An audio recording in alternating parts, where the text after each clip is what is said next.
Welcome to the EarthWorks podcast, where our team will share the jargon of carbon from many of our turf friends from the past 30 years.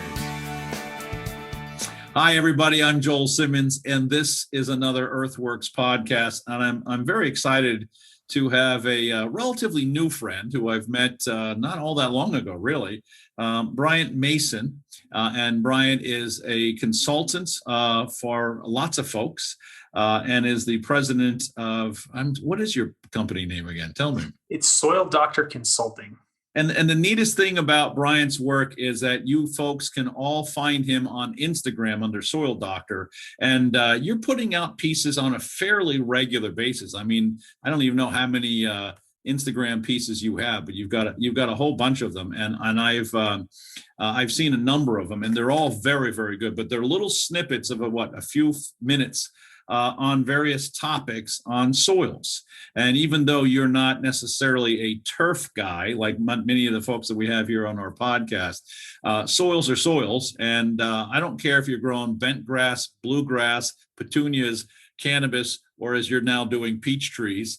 I mean, soils are still soils. And you don't. How often are you getting these things out in the airways? You know, it comes in waves. I just publish when I'm inspired or when I'm interested in a topic. So I would say on average, I'll post 1 or 2 a week. Oh, really? I didn't realize it was that often. I got to get back onto it. I might have missed a few. Give me some background information. You know, you and I met at an Acres conference. And for those folks that don't know what Acres USA is, it's really the voice of sustainable agriculture. And we've talked a lot about Acres in our podcast. Certainly a big publishing house. They published Bill McKibben's book. They published Jerry Brunetti's book, Bill McKibben's books, excuse me, Bill. And of course, as you and I were just talking about, you and I have probably shelves full of Acres books that we still haven't gotten to yet, and hopefully in some point in life we'll get to. But you and I met at an Acres conference and were introduced by our mutual friends, Bill McKibben and Susan Shaner from Logan Labs. I guess probably before COVID. I lost all track of time now that COVID has hit, but I'm assuming that we met probably in 19. I don't even remember now. I think that's about right. It was an Acres conference. It must have been 3 years ago now. And yeah, it was actually my first Acres conference. I've consumed a tremendous amount of content from Acres, and I've even listened to the conferences that were released after the fact. So I had always wanted to go. It was really fun to be there.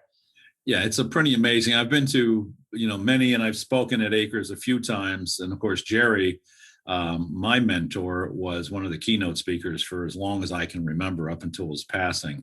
Acres has been in my blood, and EarthWorks kind of was founded on the principles of Dr. Albrecht and biological soil management. And Acres has really gotten quite diversified.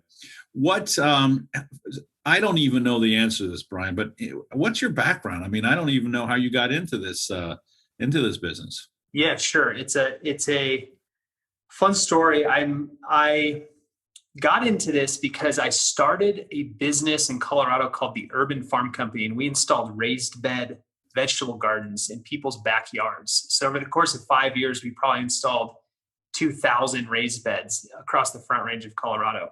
And in that process, I had this big question, which was, what kind of soil do I fill a raised bed with?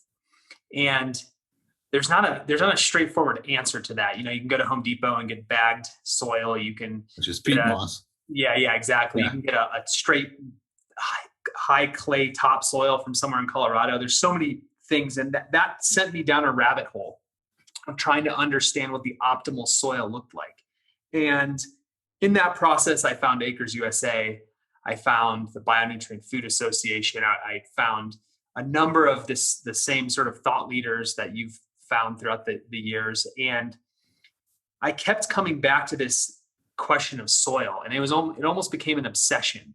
And my business was growing and things were going well. And I just was almost too obsessed with the soil component of my business. And so we did create ultimately a really great soil. It performed extremely well growing vegetables, and we helped people re-amend their raised beds every year with organic inputs.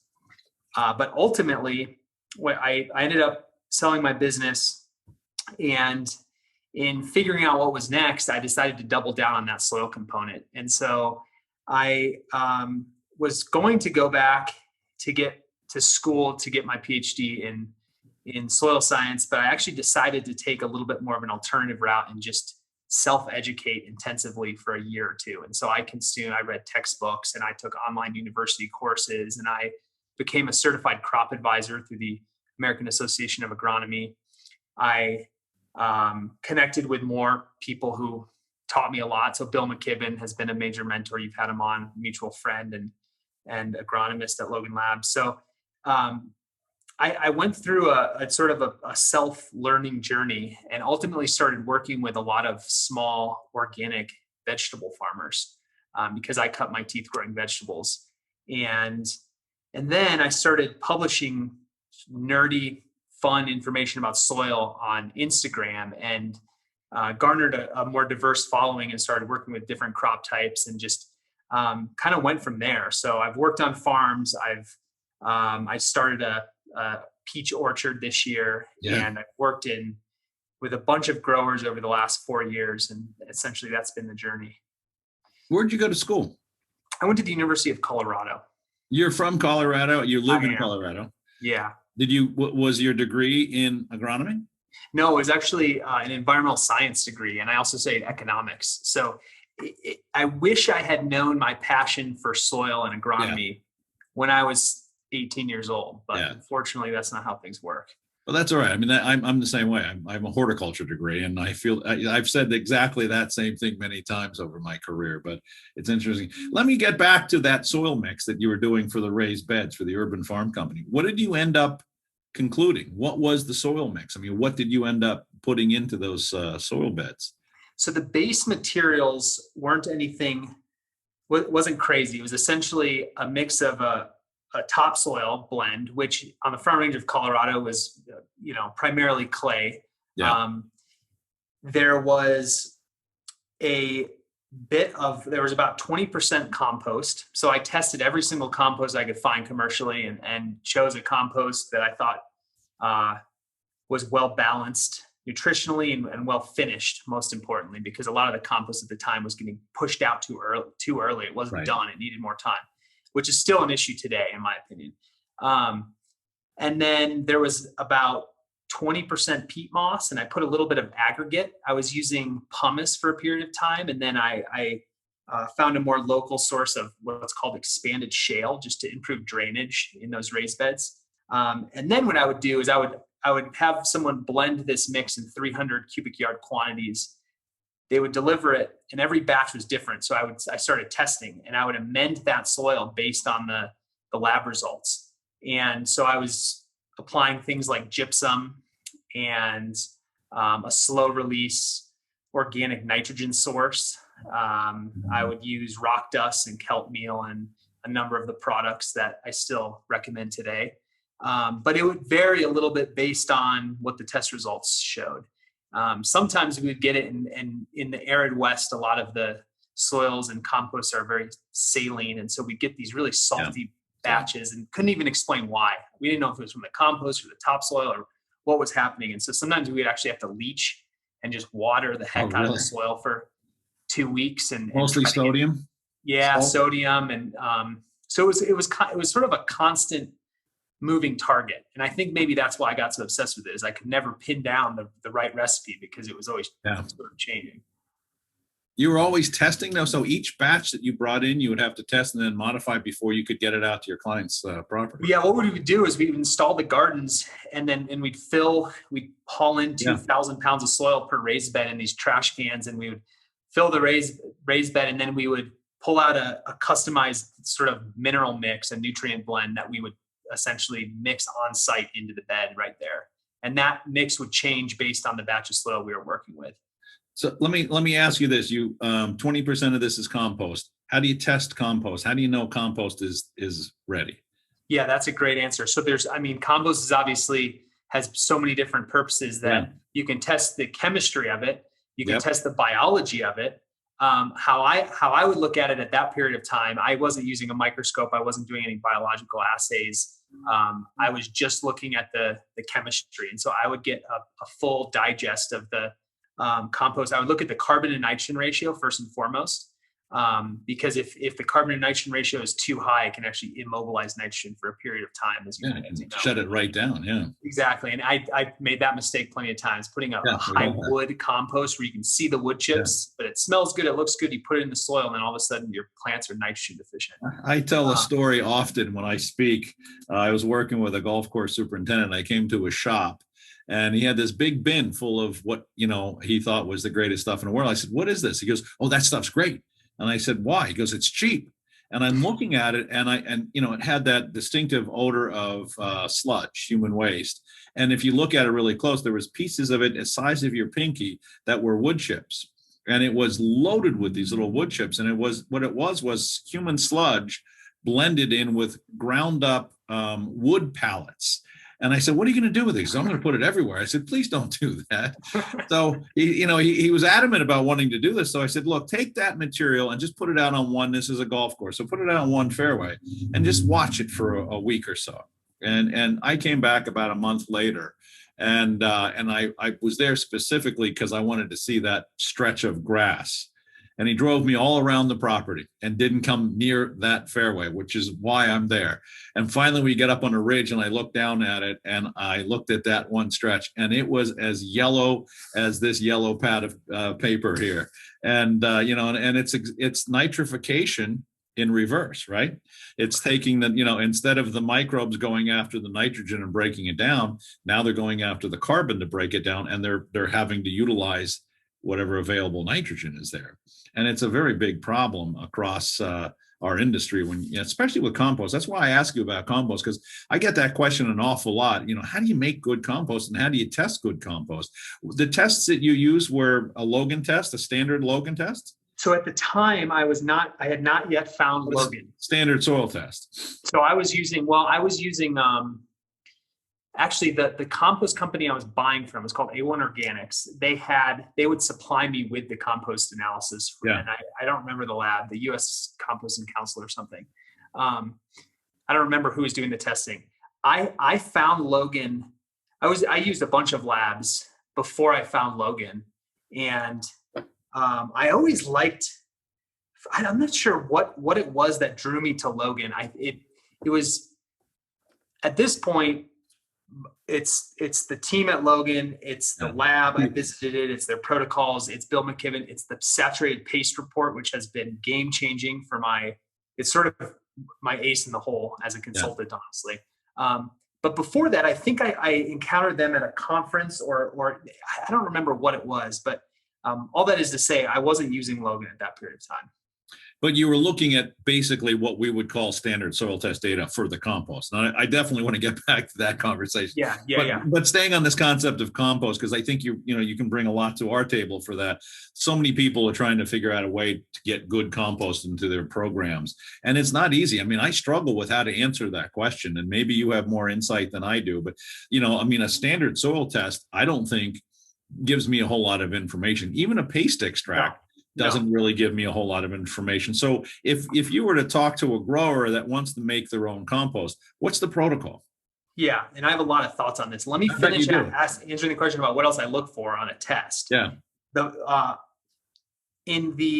next thing I look for, if the test has ammonium, I look at ammonium, because when there's elevated ammonium, it often means that the compost is immature. The carbon to nitrogen ratio can also sort of indicate that when it's too high. Sometimes it simply needs more time. But there's a few different indicators of maturity, and ammonium is one. I also look at salts, and more specifically sodium. So in the arid West, essentially anywhere west of the Mississippi where it doesn't get, let's say, 30 inches of rainfall per year, salts accumulate. They don't get flushed out of the soil, but they also tend to not get flushed out of the compost. And so oftentimes compost can accumulate salts into really, really high levels that are problematic. So I look at salts, especially in Western compost, New Mexico, Oklahoma, Colorado. The next thing is I look at total nitrogen, phosphate, potassium, and I just try to get a sense of the total nutrient load of that compost. I've seen poultry manure compost that can have 10 times the amount of nutrients as a yard waste compost, for example. So just getting a sense of what the application rate is going to look like gives me kind of a general sense of the hotness or the nutrient load of the Yeah. compost. And then I tell people to use their senses, kind of like you were explaining. If you dig into it, if you smell it, if you feel it, everything short of putting it in your mouth. Yeah, don't do that. Yeah, you can get a sense. I mean, when I have compost delivered to my farm, I know immediately is it still steaming? Does it smell like ammonia? Are there chunks of wood? I mean, using the senses are important. So to get your question about how to make good compost, what I'm telling growers right now is, you can make it from scratch using organic inputs that you have at your disposal. But one technique I'm recommending is to get compost delivered and let it sit for an entire year in a static pile on your farm. Because what I believe is happening across the compost industry, there's a lot of demand for compost right now. And so these large producers are moving it too quickly. They're shipping it before it's truly done. And biologically, my understanding is that the compost sort of matures, it becomes more diverse, and it becomes slightly more fungal dominant the longer it sits, especially in a static pile. And so I tell people, get the compost and assume that it's only half done and let it sit in a pile on your farm. You can turn it a few times, but a static pile is great too. Let it sit for another 6 months or a year, and you'll have a much better compost than when it is delivered. What are you typically seeing for raw material in compost in your area? So in my area, it's poultry manure. Okay. Which I like because it packs a lot of nutrients, and it tends to cook a bit faster because of the high nitrogen load. I don't have that high carbon to nitrogen ratio issue. I also see a lot of yard waste compost. And then on the front range, there are composts with biosolids, which are sort of bringing other issues, often with heavy metals. But there's a lot of conversation right now about biosolids actually being outlawed. I mean, completely outlawed in fertility because of some of the materials that are coming along, especially things like the plastics and some of the other, toxins that are potentially in that process. But it's something to keep an eye out on. But we use chicken, obviously, and we let it compost for about a year. But the nice thing about especially egg layer is that we put so much mineral into the diet of that bird that all that mineral doesn't really digest out. It's still there in the raw material. So that's a great one. But let's talk a little bit about the yard waste. I mean, my understanding of this has always been it's not great because they, especially, you may not have the same experience out where you are as we do on the East Coast. A lot of our yard waste is deciduous leaves, and they tend to be very high in potassium salts. And it's kind of, I don't know how to get them out. I mean, it takes a long time to break down that level of potassium salt that is so common in deciduous leaf waste material that municipalities will give you for free. And you can actually, you get a pile of that and you can still see a full leaf in the middle of it, But your idea of keeping it, but how do you get rid of potassium salts? I mean, other than just trying to leach them out. Yeah, I mean, you just nailed it. I think it's the inputs first and foremost, and then the second would be time and the amount of water you're running through that compost that leaches out what you don't want.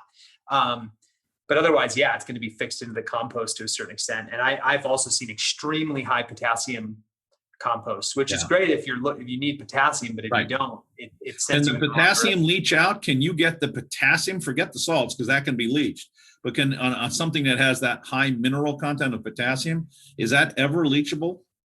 Not entirely. I mean, a lot of it's going to be soluble, but a lot of it's not. Yeah. So only the soluble potassium is going to leach out. What I've seen is really, really, really high quantities of potassium, a lot of which you could leach out, but it's never going to totally ameliorate the issue if you're dealing with a really, really high potassium compost. I should have qualified this when we first started, but let me do this now. I mean, the majority of your work is with farmers, crop farmers, vegetable farmers. You're doing a lot of cannabis work now in containers, but is that the lion's share of who you're working with on a daily basis? So I didn't finish that story. So I started with veggie farmers. When I got on Instagram, the cannabis industry found me, and the majority of my work at this point is with Soilless media. cannabis industry. Yeah. So I write probably a dozen or more soil recommendations every day for Soilless media. And so I work at this point primarily with cannabis, and I'm actually moving a little bit more into tree fruit, just because it's my interest in the passion. area. It's great for tree fruit production. And you're in the process. What did you tell me the other day? You're planting a million trees or something? Well, it's funny. I put in 800 peach trees this spring. 800 this morning? Yeah, right. No, just this spring. 800 peach trees. Yeah. And to me, that's a lot. It was a lot. It almost killed me. Yeah, I was going to say, it's a lot for anybody. But it's small. I can't even imagine. I mean, the guys around here in Palisade, they put in 20,000 in a year. I mean, so I'm small potatoes. How big is the property that 800 peach trees fit on? Yeah, 3-acre block. Okay, that's a lot of work. I mean, and you haven't even begun to do the work. You just got them in the ground. Exactly, and it's not it's not my full-time thing. It's more of my R&D. I mean, I have different rows, some banding iron sulfate and some with different microbial products, and so I have a bunch of trials sort of mixed in. It's more of a playground for me. So you're doing a lot of R&D. You have a farm in western edge of Colorado. So you're doing a lot of that kind of R&D work as well. You doing that for other people? You're doing that mostly for your own edification? It's just for my own consulting and for my own education. I have some ideas that I haven't been able to convince my friends in the area to try. So I figured I would try them first. Why not? You can show it to them. Let me get a couple things that you talked about. One thing that you really struck my interest on, you incorporate, and you probably do this, I'm guessing, and I might be wrong, with the cannabis soilless medium, but you're using rock dust, you're using rock minerals. How did you discover the value of what rock minerals can do in a soil or a soilless medium for that matter? Yeah, that's an interesting question, especially because I've gone back and forth, to be totally honest. And so what I've defaulted to is my deep belief that trace minerals are going to be highly beneficial and biostimulating to microbiology, first and foremost. And the rates that I believe, rock dust can be used in are negligible in the larger sense of creating a healthy, diverse soil ecosystem. And so I do recommend rock dust in small quantities in almost every soil recommendation. Where I've gone back and forth is the kind of rock dust. And I haven't really, there's basalt and glacial and azomite, and there's all these different rock dusts that are obviously coming from different geological deposits. And I don't have any hard proof or evidence on which one is better or which one does X, Y, and Z. And so what I tell people is diversity, use one, use two, use three, who cares? Yeah, right. So, I wouldn't say that using rock dust or kelp meal for that matter is the core of my approach to soil. I'm looking at essential nutrients first and foremost, the low-hanging fruit of what's needed to increase yield and crop quality. But I also tend to keep my eye on what practices are also improving the entire system and the entire functioning that may not be able to be pinned down in a soil test or identified in a tissue report. But things that we know collectively are going to improve crop health. And so, carbon-based inputs, rock dusts, biostimulants, those things I'm all for. But my general approach is actually trying to identify the physiological bottlenecks preventing greater metabolism and photosynthesis. So I'm looking at essential nutrients most of the time. Yeah, well, that makes sense, especially in the crops that you're managing. Right. Are you using rock dusts in these soilless mediums? So it's interesting. The cannabis industry, there's essentially 18 legal markets, and they all are regulated slightly different. The laws are written differently. Some of the states have very stringent heavy metal requirements and testing, and it's actually been the biggest downfall for organic production because there's we do has to be tested. Heavy metals, and some of these levels are extremely strict, and so people fail, heavy metal tests using kelp meal, rock dust. So there's been a lot of elimination of things that aren't absolutely essential, and so rock dust, again, depending on the source, can be high in heavy metals. Yeah. I wouldn't say high, but it's like slightly elevated. Enough to be triggered by one of the states, and particularly the Western states, who really are very adamant about that. We go through those. I mean, every single product that we register on the West Coast has to be tested for heavy metals I think it's every 3 years. So it's a constant test. Now, when we say rock dust, that's not a thing. It's a kind of it's a very generic term. Are there specific minerals that you like over others, or rock dust can be a pretty variable combination of mineral material? Yeah. So I think of rock dust as all of the trace, non-essential, but potentially beneficial trace elements that you're looking at the traces mostly, many of which I can't pronounce. And right. So I'm sort of putting my faith in the fact that, the best Pinot Noir wines are grown in volcanic soils. Why is that? And it's because of this nondescript, these elements that we can't pronounce that give the wine a unique terroir.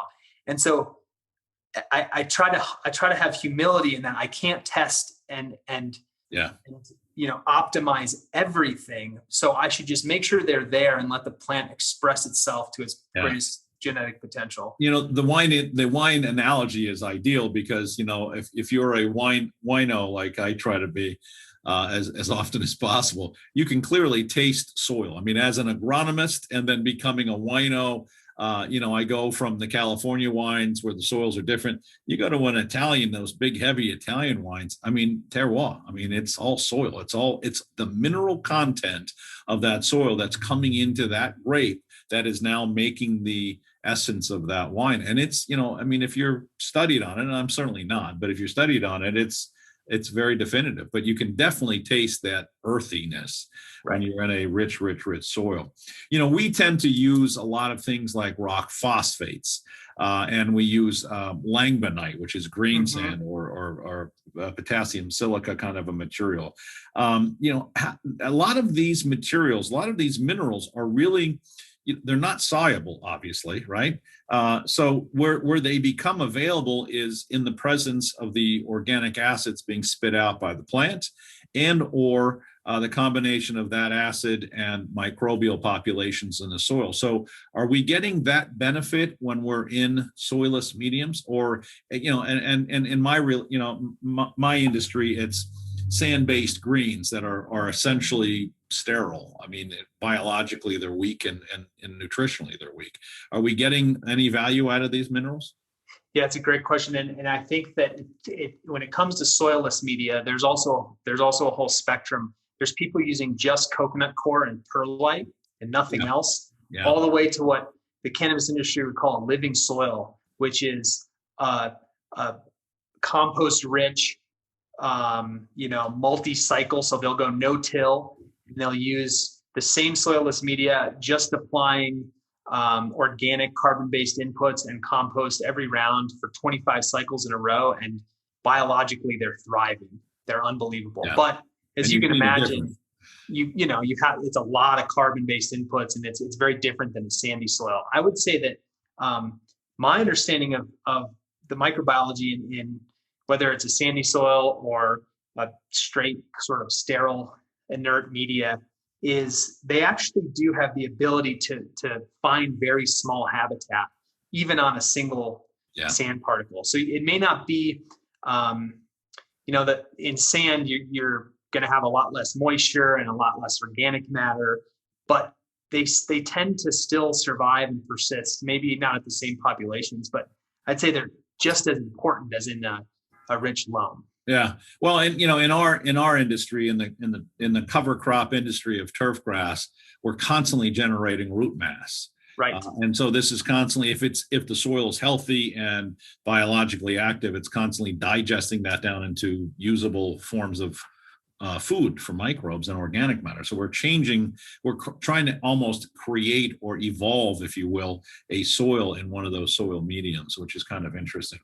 And it's probably not very unlike what you're managing in when you're doing these potting mixes. Absolutely. You had brought up the water soluble paste extract. How did I remember when I first discovered that tool? It's very vivid in my mind. And it was actually Bill McKibben who convinced me that, yeah, this is a tool. And let me just qualify that for those who may not be familiar with what a water-soluble paste extract is. It's a soil test where the lab uses deionized water to extract, theoretically, and you can correct me if you think I'm wrong here, but theoretically extracting the soluble fraction of that soil, as opposed to using a strong acid and literally ripping the nutrients and counting them all up. Bill convinced me that it's a tool, and Bill McKibben actually, on his client base, who he has been standard soil testing for 30 years, doesn't use standard anymore because he's only looking at, he wants to see that soluble data. Theoretically, what is the plant seeing? Give me your take on that, and again, correct me if you think I'm off base on that. But how did you get into that, and how you mentioned it changed some of the way you work? Explain that to me. Help me understand your growth on this. So how I explain it to growers I work with is that we're not able to see reality perfectly, and we're using these soil tests as just a proxy to estimate what's happening. And on one end of the spectrum is Malic 3 with a pH of 2.5. The other end is a paste test where you're just using water to extract nutrients. The reality is somewhere in between. The rhizosphere reactions but it doesn't really matter, because given 2 data points is so much better than just 1. And so, and by the way, I actually have growers send in 4 ounces of their irrigation water, and Logan runs the paste test with the irrigation water, because a lot of the growers I work with, their waters are highly mineralized. And so I believe that the paste test with the irrigation water is showing exactly what the plant roots are swimming in.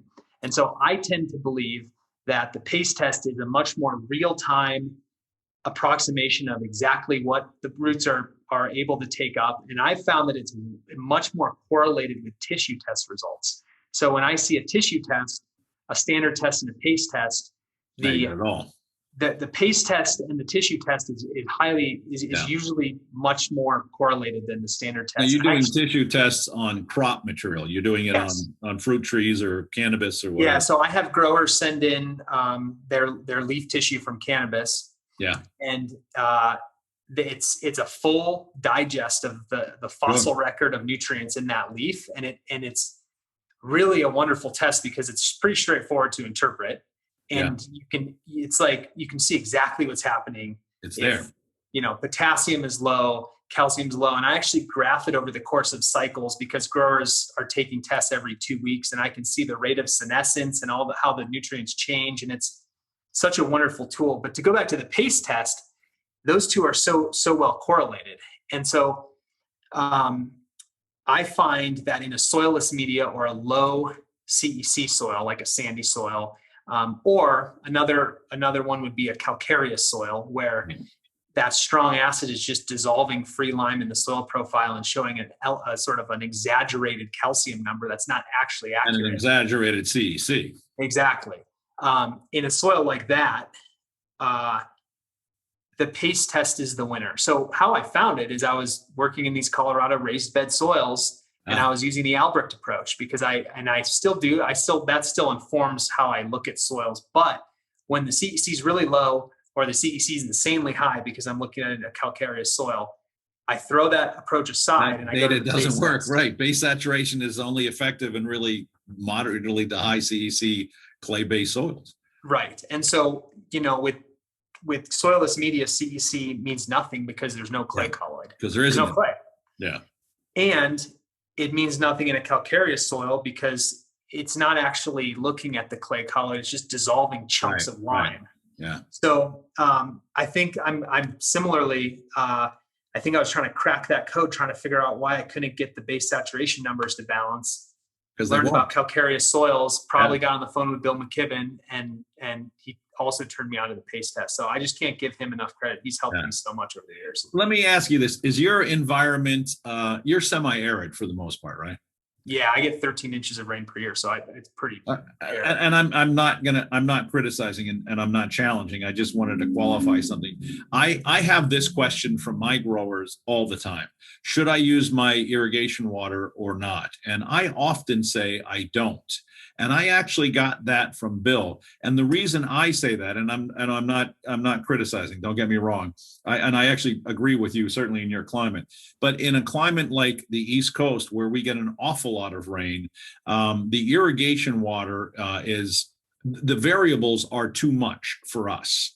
At least in my perspective, and having looked at 15,000 soil tests over the last 30 years per year, I've been able to do the same grafting. I find it in those markets, I find just straight DI water and then a water test to be more effective. I can compare the two and I can extrapolate what the impact is on the water, but I often will do both. And when you see DI and then you put the irrigation water, you can see that huge jump, especially if the water is not high quality. And a lot of our clients are using affluent waters, which are really nasty, and or have really bad well waters, or waters running through soils loaded with sodium.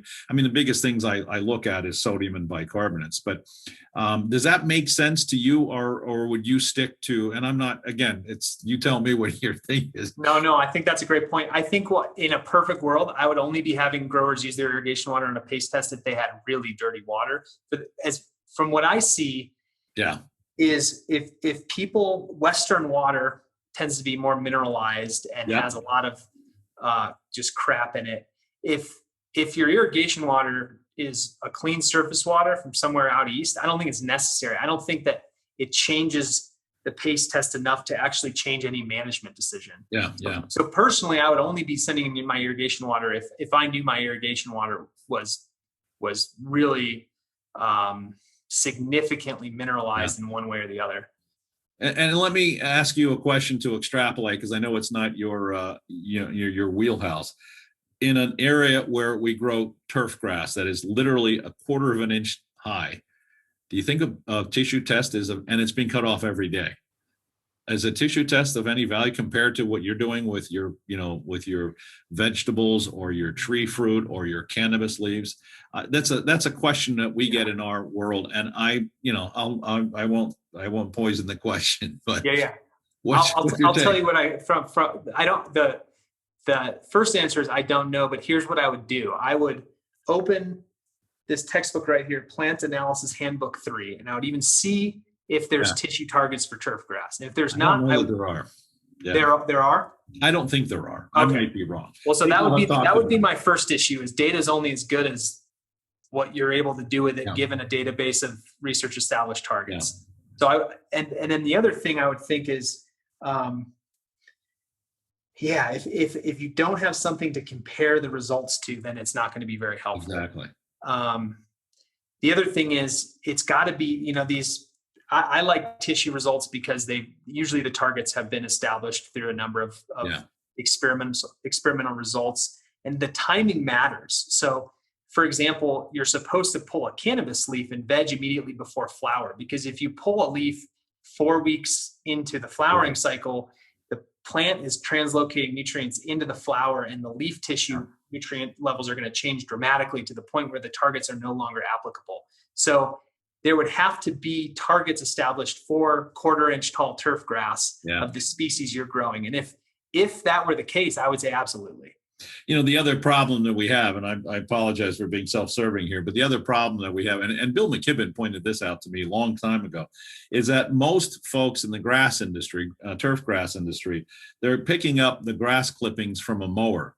And so when you're running a reel over the grass, what are you doing? You're basically bringing everything up from that. So you're getting a lot of contamination in that, unless you literally go out there with a pair of scissors, like you would do with a cannabis leaf or with a peach tree leaf. When you're pulling it off of a mower basket, you're just basically circulating soil and other contaminants that are going to throw off the test. So, we struggle with that. But anyway, I apologize. I'm kind of going down a rabbit hole. No, that's interesting. That's and I want this to be more about you than me.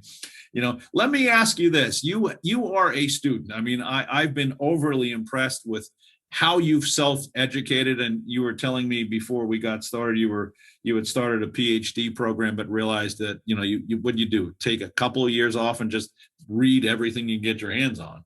And that reminds me very much of my business partner, Jerry Bernetti, who was, just virulent in reading books. I mean, he was his coffee table always had 5 or 6 books, and I'd walk in, all the time like, well, what's that book? Where'd that come from? I mean, there's a new book. I mean, it's like he's always finding something, and you've done that. At what point did you start to really get? I mean, you're certainly a master of the core chemistry on a soil profile. When did you start getting excited about soil biology? You just did I think you just released this today or recently, a whole piece on Mycorrhizae, and it was fascinating. And I'll get into that. But when did you start to really get a little bit more passionate about the biological side of soil management? Yeah, I'll admit that my natural curiosity is toward nutrients and chemistry. Yeah. I'm not sure why that is. Well, it's no easy. idea. I mean, biology is also esoteric, and it's not it's not easy to find good information on it because it's, there's not a whole lot of folks doing studies. It's getting better, certainly in the last 5-10 years since I've been doing this. And I've been passionate about soil biology since I really got into this business, but it's hard to find anything quantitative. Yeah. So I think that I got into biology because I started running into nutrient issues and realizing that, especially in organic management, but really across the board, conventional too. I shouldn't bifurcate it like that. Biology is critical for the uptake of certain nutrients. So, for example, iron uptake is really tough, and there are these biological organisms called siderophores that actually solubilize iron and they reduce it into a more plant available form. So there were these certain issues I'd run up against in organic nutrient management. And I sort of had to learn the biological mechanism underlying that nutrient. And when you're saying organic nutrient management, you're talking about your organic farmers? Yes, exactly. So for example, there's organic. Yeah, there's a certified organic cherry orchard down here that has a persistent iron deficiency. And really, so, so to address that, you really have to think more. I can't use chelated iron, right? Because that's spray that on the trees. Right. So it's not allowed. And so, biology is critical in sort of opening up those nutrients, making them available for the plant. So I think that I actually became more passionate about soil biology by necessity. Yeah. Now, are you taking that into your conventional farming clientele? Not so much to be organic in input, but at least to be biological. Yes. And I think that's an important distinction because you can have a highly biological soil and not be certified organic. Exactly. And I'm not sure I even subscribe to certified organic. There's lots of inputs that I think could be wonderful that aren't going to hit that list, but are certainly what we call GRAS, generally recognized as safe. And I remember having that conversation with Jerry many times, and he would just get really frustrated with, they won't let me use this, and it's better than that stuff that they did approve. I mean, it's kind of silly in a lot of ways, but the biology is the biology. Yeah, and I think that I'm also really into just the sort of health and regeneration of soils, and that is absolutely, to me, about biology, and more so about how do you feed biology. And so I've gotten really into carbon and inputs and just different practices from cover cropping. I'm obsessed with cover cropping. I have a bunch of cover crop trials, and I've gotten into how do you improve soil health. And at the core of that, obviously, is the organisms that are cycling carbon and nutrients through the profile. Do you have Gabe Brown's new book from Acres? I don't. He was the guy that was featured in Kiss the Ground. We've known Gabe for a long time, but he's done some pretty amazing things. And he talks about cover cropping and how it saved his farm. It's interesting you say that because I've been doing this now 35, 40 years. And I remember getting started in this and hearing academics saying, carbon, there's plenty of carbon in the soil. And in fact, I heard a academic post this, or I saw an academic in our industry post this just the other day, and I can't tell you how many texts and emails I got saying they're still saying this stupid stuff. I mean, and and my take had always been is like, yes, there is plenty of organic matter in a lot of soils, but it's like you and me, chewing on a pencil trying to get energy. I mean, it's undigested and undigestible. These little tiny microbes aren't going to digest a really nasty lignous long chain stemmy corn root or grass root or whatever it might be in the soil. So distinguishing the difference between carbon and available carbon and just the word carbon is, I think, very important for all of us that understand this to really help people discover. And that I've tried to stay really current with the ever evolving science of organic matter. And the new it's not even new, it's sort of a well-accepted update of organic matter is that it's not even about the percent organic matter that's the most important. It's the flow of organic inputs. So in theory, a healthier soil is one that actually has more carbon cycling at a faster rate, like a higher RPM than just the number on the soil test. And so that speaks to what you're saying is it's the fuel of the system. And if it has to be not just available, but moving, it's like, it has to be constantly being spent and used and transformed, and microbes have to be eating each other, and the rate at which it's moving through the system is actually what's most important. We talk a lot about that here, and we just did a whole seminar, podcast with Lawrence Mayhew, our chemist, talking about carbon and in the importance of the diversity of the food inputs. And we use, and he stole this from Gary Zimmer, who you may know of from Acres, but we use this concept of green, brown, and black carbon, which is essentially the carbon pyramid, available carbons, longer chain carbons, so that you're constantly cycling and feeding the micro. I mean, not only are you feeding the cycle, but you're feeding a broader diversity of microbial populations in any one soil, because you have such a diverse food system. So you're not just providing one food source that will feed a fairly limited spectrum of microbes at a fairly limited speed, but you're feeding a very broad spectrum of carbon inputs that feed a broader spectrum of microbes at a very fast speed, which addresses exactly what you just said. And I think you're doing that.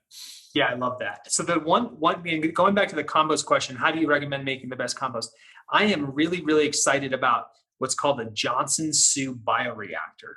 And it's a method of making compost that maximizes the diversity and the fungal diversity of the compost. So it's something that you should definitely check out. Say that again. It's a Johnson? Yeah, Johnson and then -Su, S-U. S-U, okay. Yeah. And to me, it's become kind of the gold standard for making compost. And it really just nails what you're saying, is like a diversity of feed source stocks set over a long period of time in a static compost pile that's well aerated in this bioreactor. I think that makes the best compost. So what is this thing? It's a machine? It's a tool? No, it's essentially just a compost pile with built a certain size, and then they put pipes through it for aeration.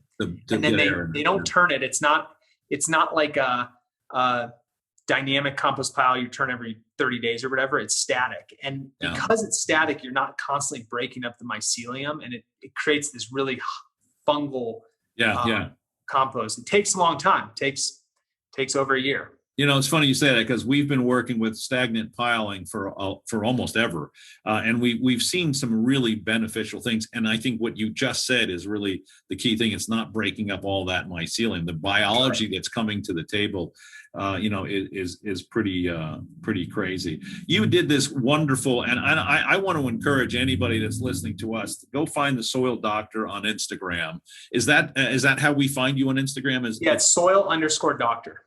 And Bryant has put out some really great pieces, and it's very casual. You're basically just, I assume you're holding a selfie stick and walking around your farm, and it's well done, well spoken, and incredibly informative. And I would encourage anybody that touches soil for a living, and you know, I'm sure everybody listening to this does that, and regardless of the crop, to catch up with him on his Instagram feed. But you just did one on Mycorrhizae, which, you know, and we're huge fans. And so you're planting these 800 peach trees with various different mycorrhizal spores, which, you know, I thought the whole conversation was great. Yeah, it's interesting because I've always known what it is, and I've always known it's beneficial, and that everyone should be using it, et cetera. But I didn't really know much about it. Yeah, nobody did. And so I'm trying to research the best product to use, and I actually distribute a product that has mycorrhizae in it, in a full spectrum sort of inoculant. But, you know, I haven't really gone deep into researching everything about it. So I started looking at all these different brands and companies, and then I started looking into the research on mycorrhizae, and it is quite spectacular. It's everything. I mean, 85% of the plant kingdom has associations with endomycorrhizae, and how it works is amazing. It extends the root system. It increases nutrient uptake. I always thought it was mostly phosphorus, but it's really any immobile nutrient, iron, phosphorus, and water. Yeah. There's even communication. They've studied old growth forests in British Columbia, and there's these massive trees, and they're actually communicating, you know, however you define communicating. They're sending resources and alerting one another of environmental stresses far before they actually show up. Have you seen the Netflix piece, The Fabulous Fungi? You know, people have recommended. I haven't seen it. You must watch that. I mean, first of all, it's fascinating. The photography is fascinating. Unfortunately, they go down the road of talking about psilocybin mushrooms, but it's a fascinating study. And they even talk about, obviously, they talk about the communication between parent trees and offspring, and how the parent, you know, the mother tree can find, you know, an offspring, you know, miles and miles away. It's fascinating to see how they go about doing this work. They also talk about how that same fungi, you know, in prehistoric man probably helped our brains to expand into the capacities that they are now, or the lack of capacities, depending on how you look at it. But it's fascinating. You know, the work was, I studied mycorrhizae as we started working with products. I wasn't a big believer when I first started playing with this. My business partner convinced me to get into this. And, you know, I mean, the real work was done. A lot of it was done by the USDA in the 90s. And that's when we discovered glomalin, which is a mycorrhizae. I mean, it's a free wetting agent, if you will, you know, from mycorrhizae, and it keeps the soil friable and moist. And, you know, and it's amazing to me. And this just goes to, you know, show what we were talking about earlier. We don't know anything about this stuff. We really know this much. I said this to Lawrence Mayhew on a podcast not long ago. I thought we might have cataloged, you know, 10, 20%. And he goes, oh no, it's only like 1 or 2% of the microbial population that we've actually been able to identify, catalog, and qualify. So we've got, as a human species, and I trust and hope that you carry this beyond my days, because you got a lot more time than I do, but I hope in the next 5, 10, 15, 20 years, you know, you guys are going to be able to really go in there and have an earnest, qualified conversation on this whole biological spectrum, and we're just scratching the surface. I mean, it's fascinating. Are you familiar with the work done at Rutgers on rhizophagy? No, not. Tell me more. Rhizophagy is a process, and we've talked about it here a number of times, where they realize that microbiology, microorganisms actually are invited into the root system by the plant, and the plant basically harvests off of the back, if you will, for lack of better analogy, the mineral that this the mycorrhizae and bacterial population, mycorrhizae, of course, are fungal spores, but these bacteria and microbiology little critters are running around, bringing into the plant minerals, and then the plant literally spits them live back into the soil, creating root hairs. And then they go back out and mine some more mineral, and it's a wonderfully symbiotic relationship between plant and microbe. And it just goes to show how important the whole biological spectrum really is. And so many of our our agricultural environments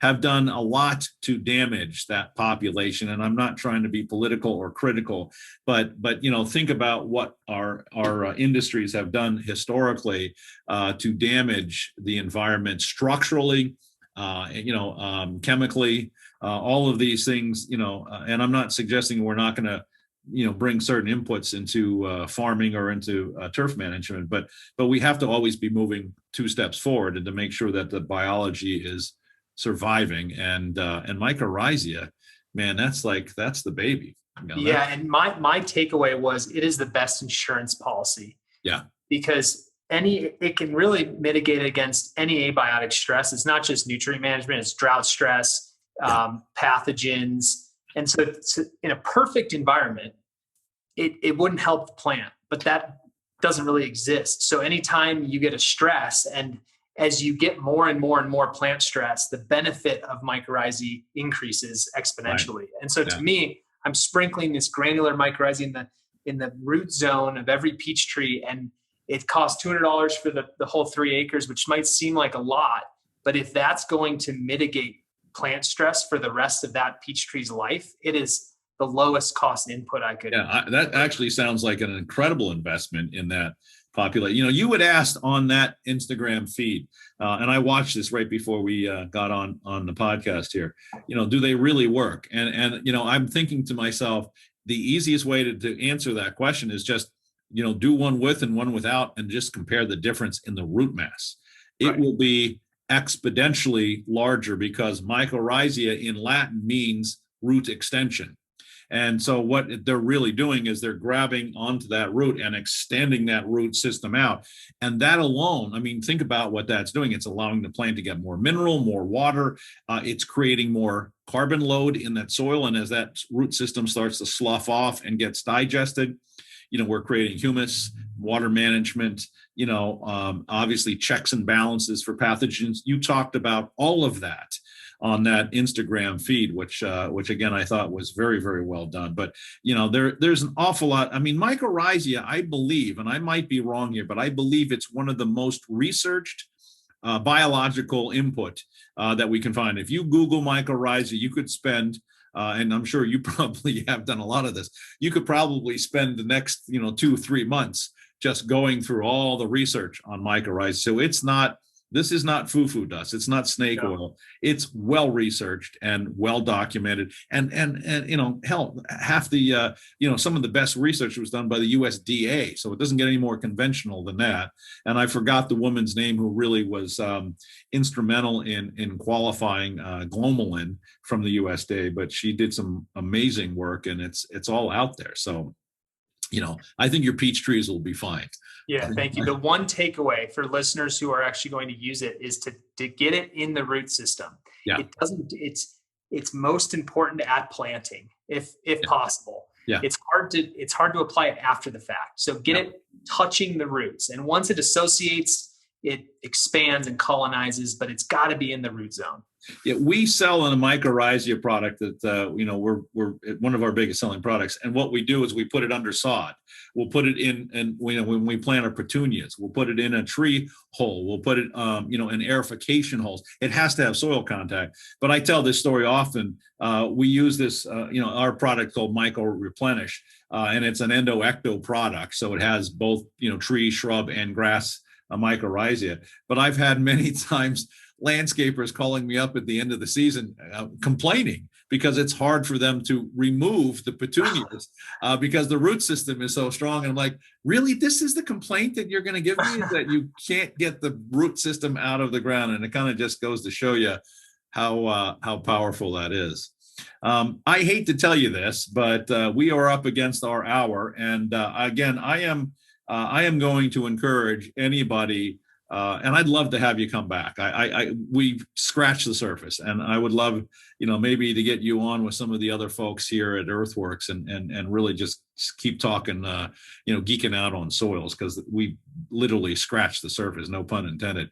But I do want to encourage everybody to, to find you on Instagram and to listen to some of the work that you're doing. I think it's fascinating, and I've been really encouraged by it. What's next for you? I mean, you're constantly. I think I told you this the other day, but you and I think are Susan Shaner's at Logan Labs' two biggest consultants. So you're doing an awful lot of work, my friend. You're doing a lot. I mean, I've got 5 agronomists out in the field running soil tests on a regular basis, and you're a one-man band, and you're doing almost as many tests as we are. So you're doing something right, and it's got to be rewarding.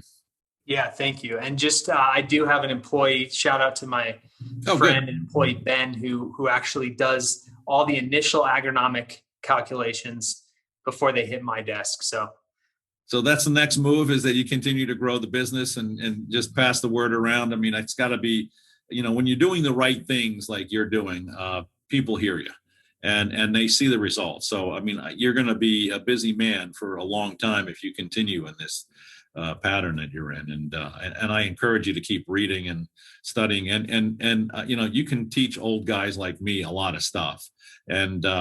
And my guys have been following you as well. So we'd love to, keep in the conversation with you, because I think we're learning an awful lot. That's the whole trick, is just keep learning. Yeah, well, ditto. Thank you, Joel. I appreciate it. And so anyway, Brian, thank you so much. And again, please follow the Soil Doctor on Instagram, and follow us. If you haven't been a subscriber to the EarthWorks podcast, please subscribe, because we constantly get to find very intelligent people that help us learn on a regular basis, like Bryant Mason of the Soil Doctor. And Brian, again, I would love to have you back, and maybe we can do this again with some of the smarter people at EarthWorks. So hopefully we'll be able to do that. Absolutely. Well, thanks for having me on, Joel. Thank you.